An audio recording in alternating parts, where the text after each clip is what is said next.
Tami tadi di awal bilang katanya kalau ayahnya Mbak Tami itu sering mukul karena tahu kalau Mbak Tami mergoki ayahnya selingkuh ya. Iya. Ya, boleh tahu nggak sih berapa kali sebenarnya mergokin ayahnya seperti itu?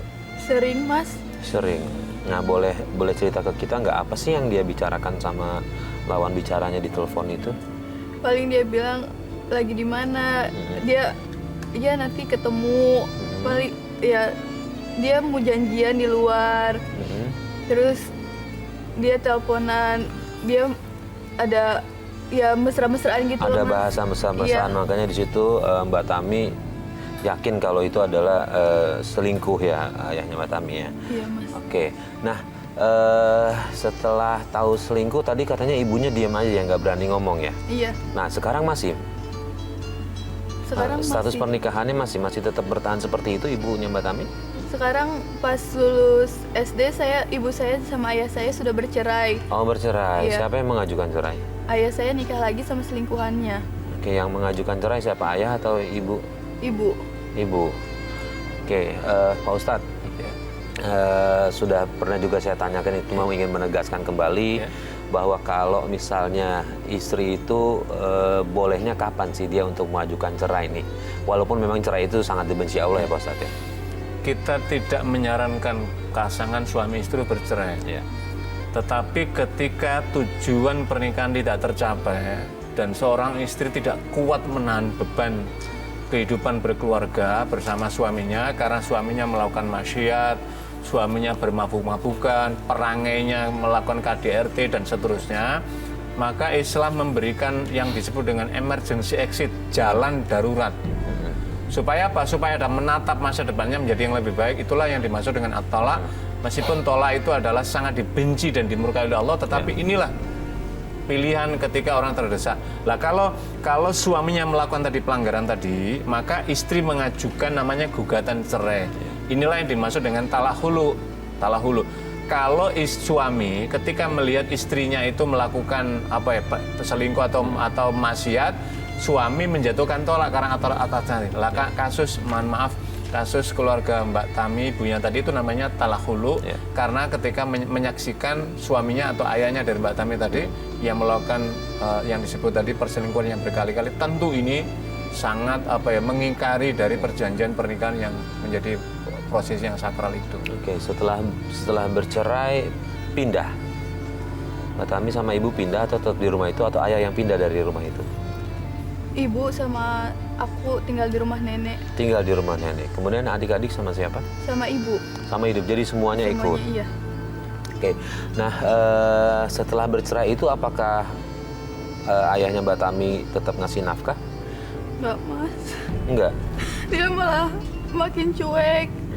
Bahkan saya dan adik-adik saya pernah dititipin ke panti asuhan. Biar dia nggak keluarin uang untuk anak-anaknya. Oke. Terus selama di panti asuhan dia nggak nengok sama sekali, nggak ada komunikasi sama sekali? Nggak ada. Dia malah senang ngelihat anak-anaknya di panti asuhan, Mas. Ya Allah, ini seperti emang udah bukan anak nih.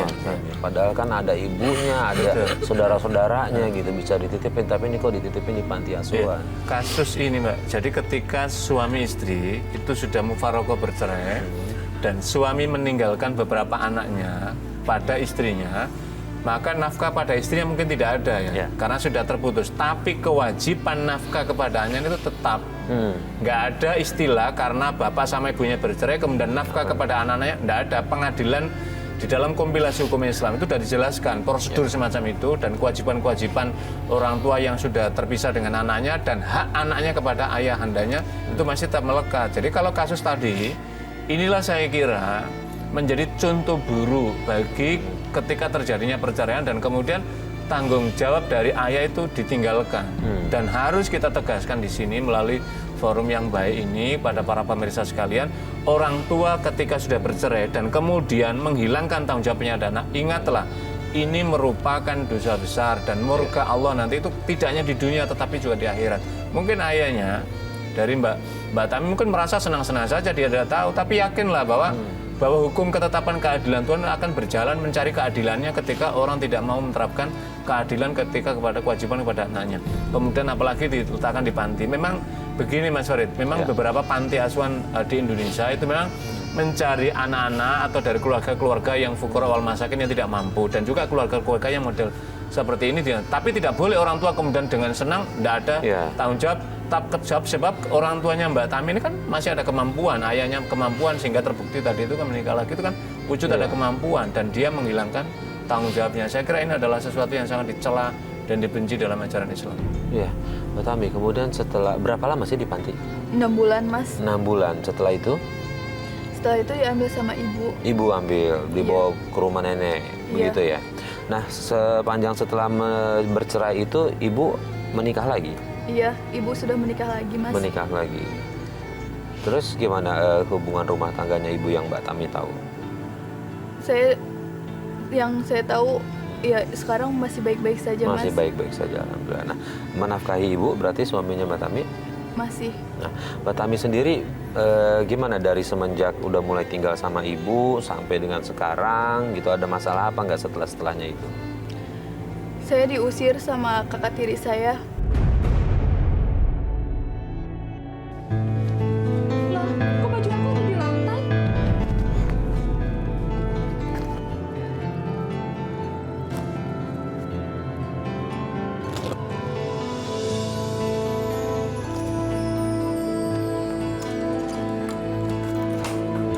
Dewi, kok baju aku bisa ada di sini? Emang sengaja gue buang. Itu nggak pantas tuh nggak tinggal di rumah kayak gini. Gue tuh pantasnya di jalanan, tau nggak? Kok kamu jahat sih, Dewi? Apa? Lu pikir gue jahat? Hah? Lu tuh apa? Ngaca dong. Lu tuh siapa di sini? Astagfirullah Dewi, kita kan saudara. Ayah dan ibu kita kan sudah menikah. Terus lo pikir gue setuju kita atas pernikahan mereka? Lu mending pergi dari sini. Lu bawa tuh barang-barang lu semua. Lu pergi dari sini.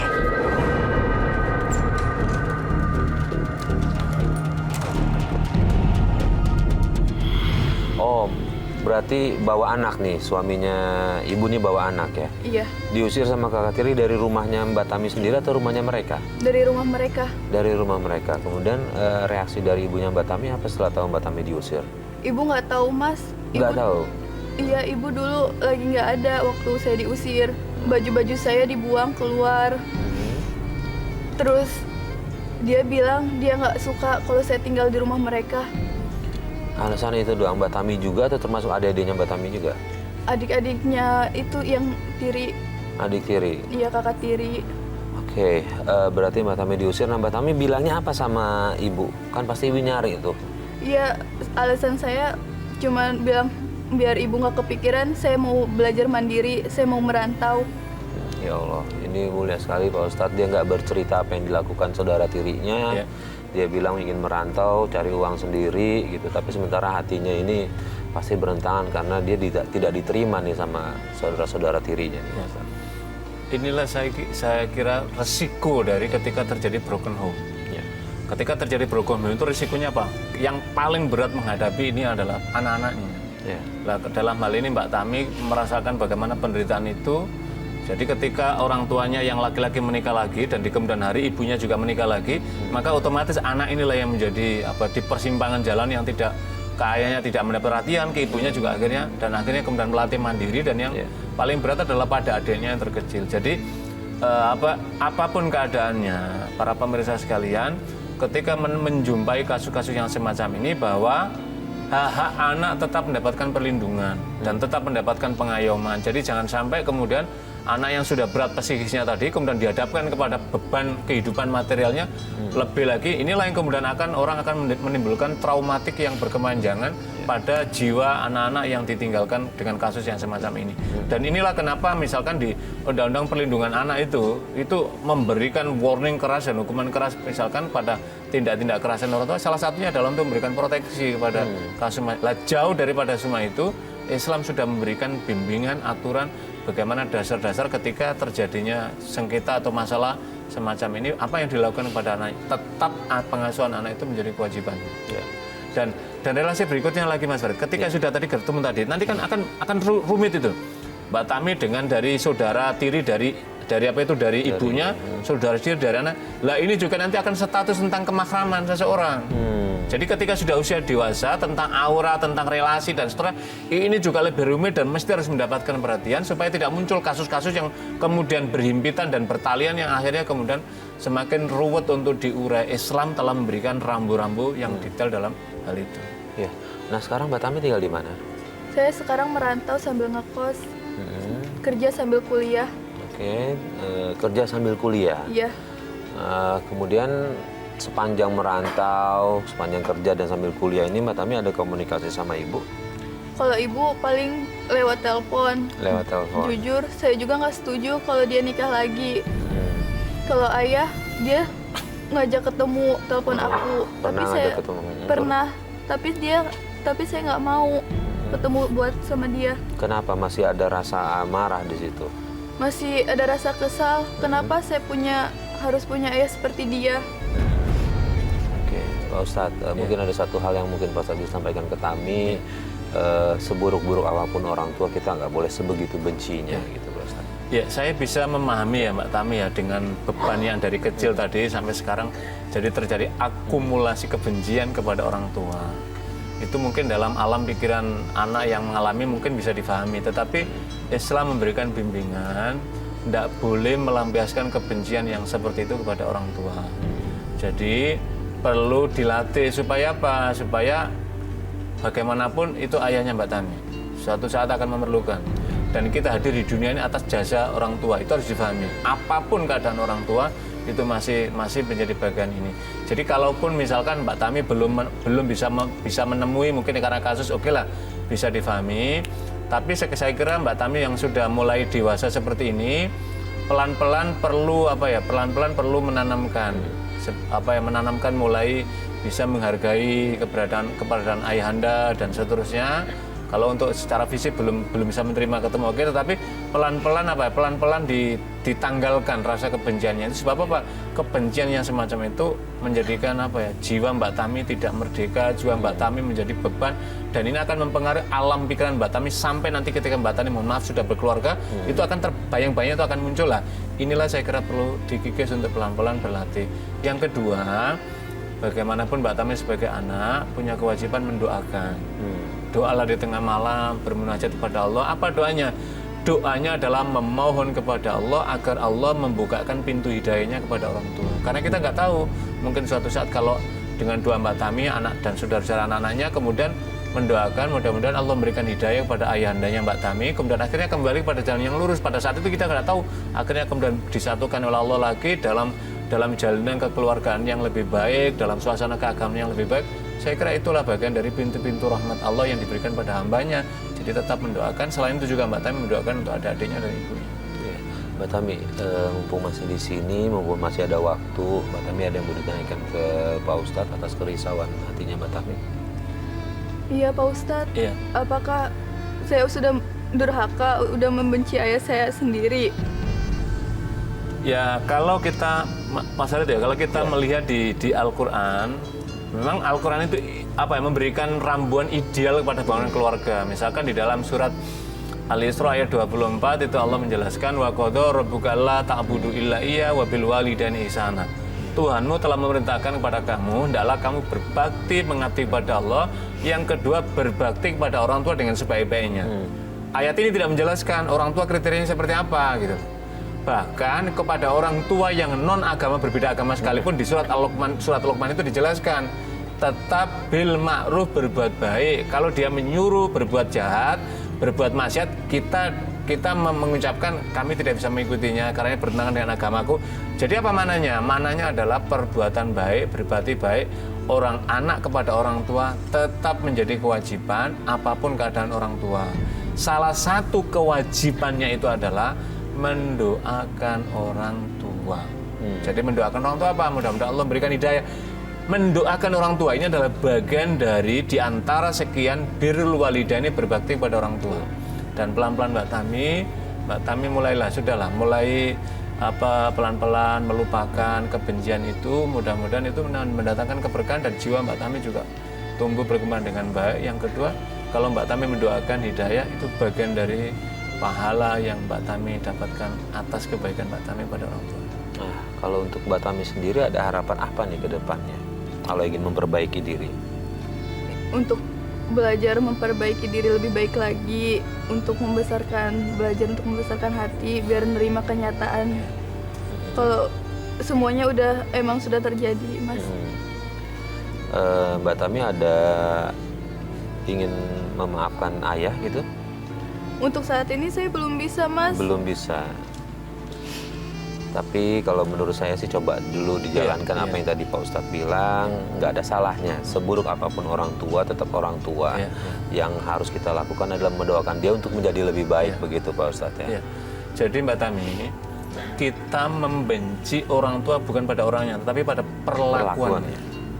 Membenci perbuatan buruk dari orang tua. Tetapi physically-nya dia tetap bagian dari orang tua kita. Nah, kewajiban kita yang tadi berkali-kali saya tekankan adalah bagaimana memperbaiki alam pikiran kita, kemudian memiliki kebesaran hati, melatih berbesar hati untuk merelakan atas hal yang terjadi. Ini adalah bagian dari ketentuan takdir Allah. Yang ketiga adalah kita berikhtiar memohon kepada Allah. Allah masih membukakan pintu rahmatnya, Allah masih membukakan pintu hidayahnya. Dan mudah-mudahan suatu saat orang tua, Mbak Tami, ayahanda tadi bertobat kepada Allah. Pada saat itu kita tidak tahu gitu. Sebab masih ada hijab ini. Nah, inilah kita buka. Jangan sampai kebaikan-kebaikan yang kita lakukan ini karena masih menanam dendam yang luar biasa, justru akan mengurangi kebaikan-kebaikan yang kita persembahkan dalam kehidupan dunia ini. Itulah saya kira hal yang kita nasihatkan. Mudah-mudahan Mbak Tami melatih, apalagi Mbak Tami ini sudah mahasiswa. Supaya apa? Supaya bisa mengantarkan, tidak mengganggu studinya Mbak Tami dengan berbesar tadi yang kita jelaskan. Mengantarkan Mbak Tami bisa menyongsong masa depannya. Mudah-mudahan nanti kelak Mbak Tami mendapatkan jodoh dan bisa membangun keluarga dan adik-adiknya juga mengikuti. Itulah yang saya kira menjadi jalan yang baik. Nah, Pak Ustadz, doa dan amalan apa yang harus dilakukan Mbak Tami nih? Karena kan di usia seperti ini dengan masa kecilnya dia penuh kekerasan. Saya khawatirnya dia akan labil nih. Ketika labil dia akan mengambil jalan yang lain. Nah, kira-kira apa yang biar dia bisa tetap mengukuhkan diri untuk tetap di jalan Yang pertama ada, tentu yang pertama adalah adzikru itu adalah tilawah Al-Quran. Zikir itu tilawah Al-Quran itu adzikru, berzikir. Makanya Al-Quran menyebutkan ala bidzikrillah tatmainnul qulub. Ingatlah dengan berzikir kepada Allah maka hati menjadi tenang, berarti membaca Al-Quran, jadi rajin membaca Al-Quran.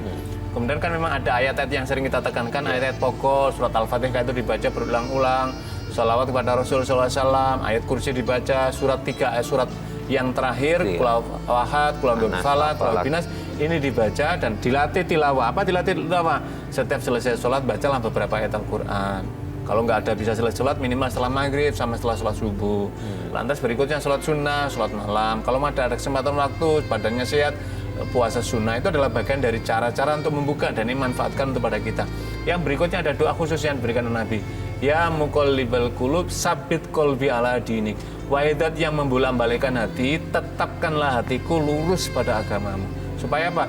Kita ini tetap berpegang teguh kepada tali ini dan mendoakan orang tua, Rabbi firli wali walidayya warhamhuma kama rabbayani shaghira. Ini adalah bagian dari cara jiwa kita menjadi tenang, Allah akan menurunkan rahmatnya. Amin, amin. Insya Allah.